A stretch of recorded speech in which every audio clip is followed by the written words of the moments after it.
Good morning, good morning, good morning, everybody. It is that time for the breakfast show with Marisha LaShay. It is so good to be here this morning with you guys. Thank you guys for stopping by my live this morning.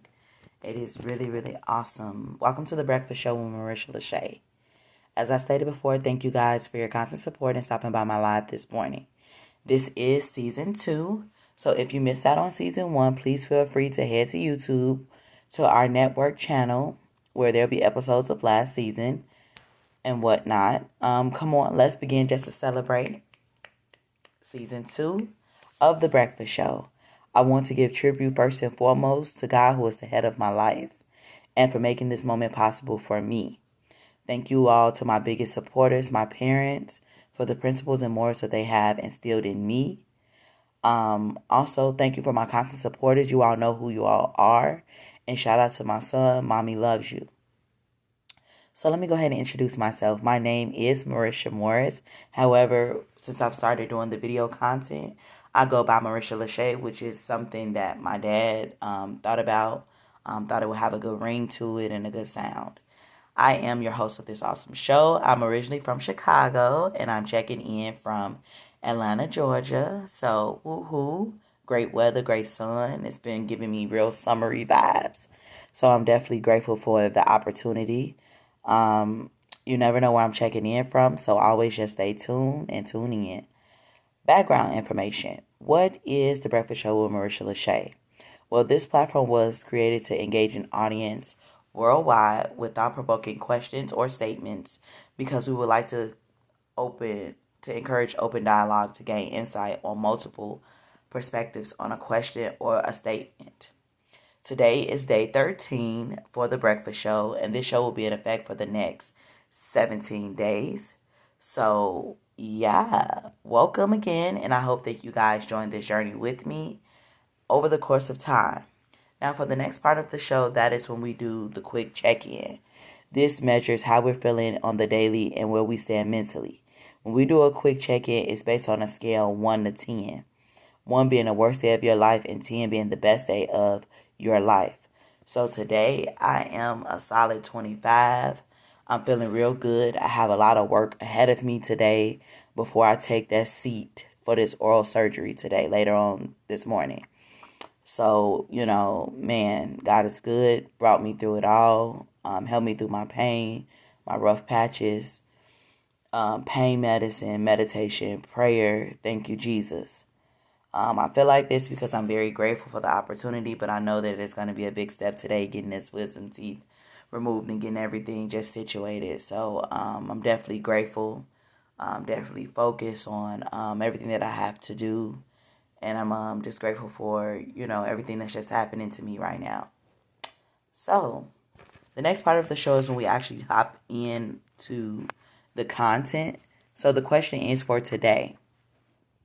Dear Dysfunction, how long have you been on your job? The question is, Dear Dysfunction, how long have you been on your job? While we are waiting for me to respond, please feel free to drop your numbers on how you're feeling this morning in the comment box below. Definitely tune in and answer this question, speak on the topic. All of that is welcome. Please feel free. So what I'm going to do is go ahead and hop in.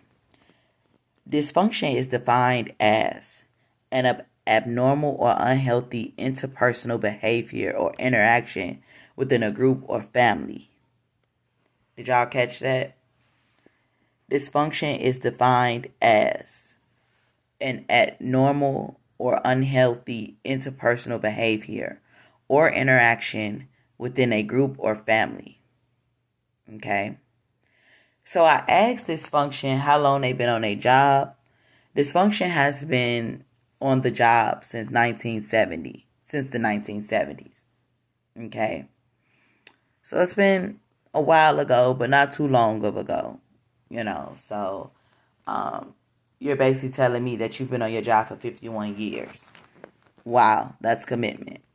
A lot of commitment. Okay. So, with that being said, since we know that Dysfunction been on their jobs for 51 years, then we have some things to break down and explore. I have 2 articles for you as we talk about dysfunction.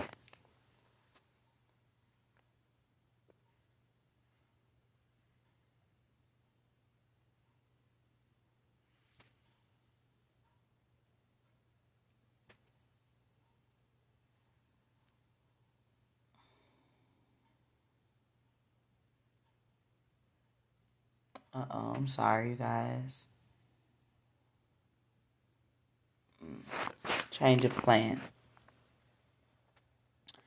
So,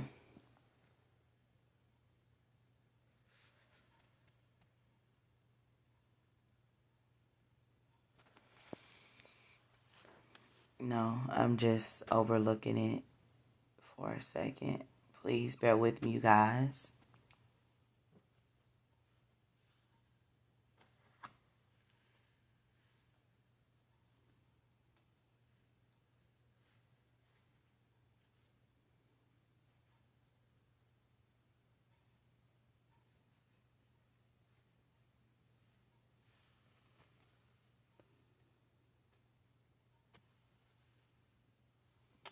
Okay, so I do actually have an article for you guys, and I want to talk about 5 types of dysfunctional families that we have. So check this article out. Are you filled with dread at the thought of going home? Is your family constantly at war with each other? Do you feel neglected or worry about a possible violent outburst? You may think you're the only one whose family life is filled with tension, strife, and emotional chaos. You'll be wrong. Far too many people are living in families where communication, emotional support, and love are in short supply. Growing up in a dysfunctional family can leave you emotionally scarred and set you up for a lifetime of issues.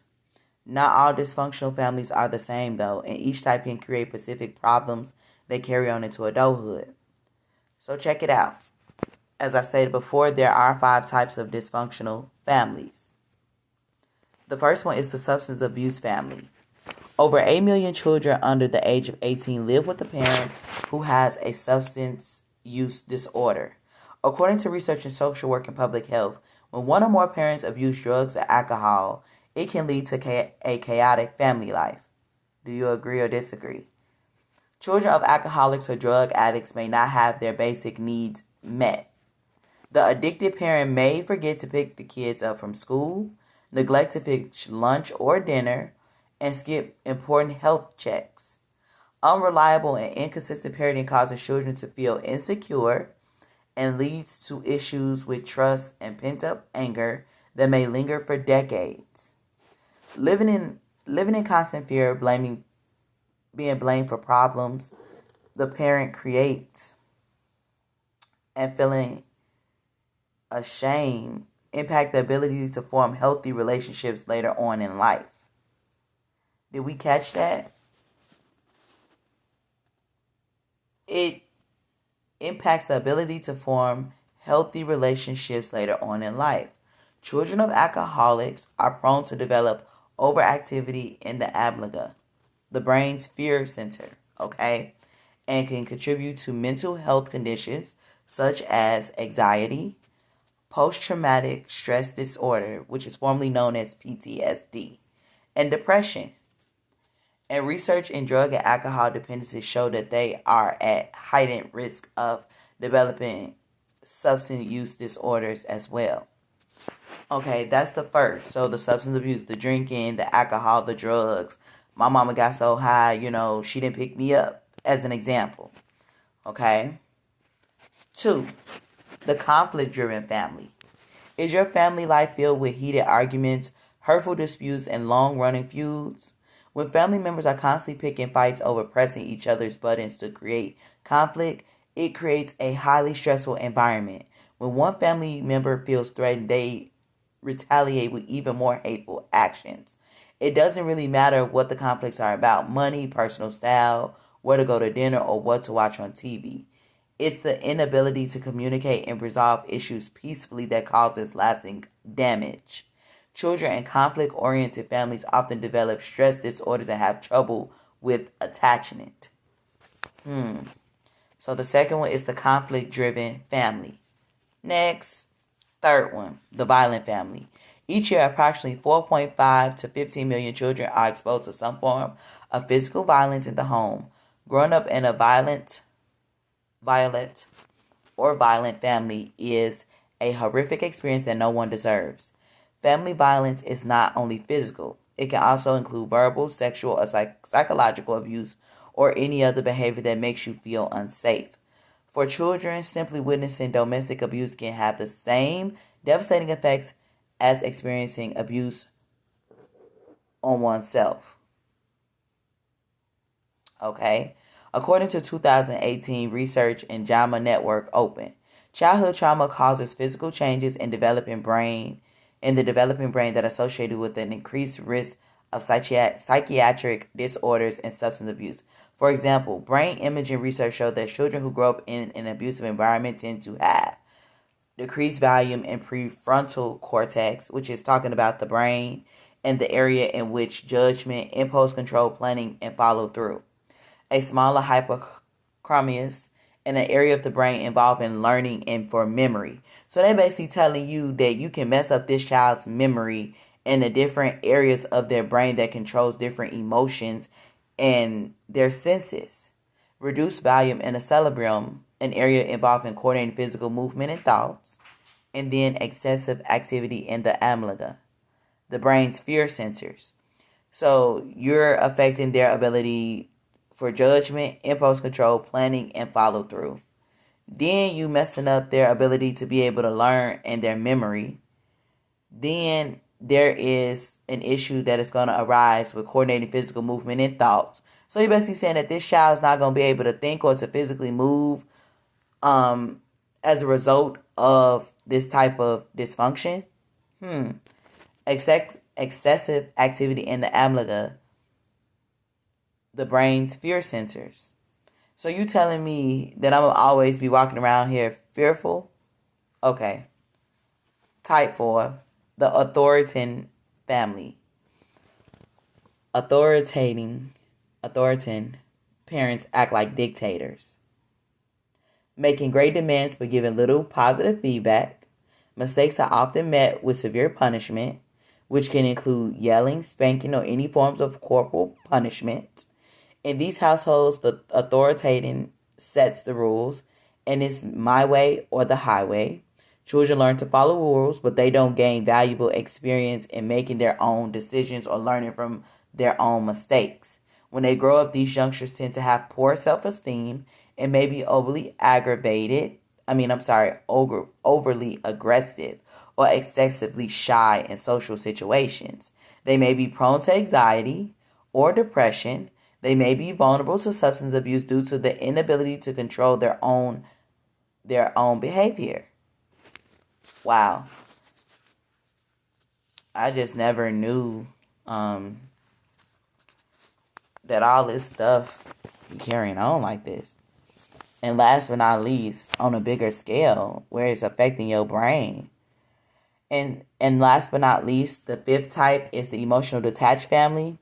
In some families, signs of affection and warmth are missing.